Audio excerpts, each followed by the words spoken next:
Proverbs 5, the peril of adultery. My son, pay attention to my wisdom. Lend your ear to my understanding, that you may preserve discretion, and your lips may keep knowledge. For the lips of an immoral woman drip honey, and her mouth is smoother than oil.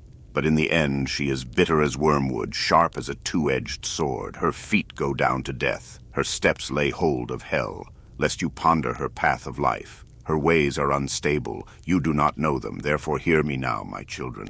And do not depart from the words of my mouth. Remove your way far from her, and do not go near the door of her house, lest you give your honor to others, and your years to the cruel one. Lest aliens be filled with your wealth, and your labors go to the house of a foreigner. And you mourn at last, when your flesh and your body are consumed, and say, How I have hated instruction, and my heart despised correction.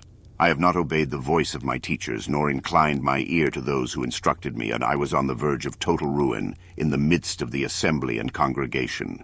Drink water from your own cistern, and running water from your own well. Should your fountains be dispersed abroad, streams of water in the streets?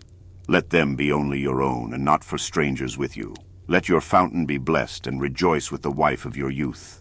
As a loving deer and a graceful doe, let her breasts satisfy you at all times, and always be enraptured with her love. For why should you, my son, be enraptured by an immoral woman, and be embraced in the arms of a seductress?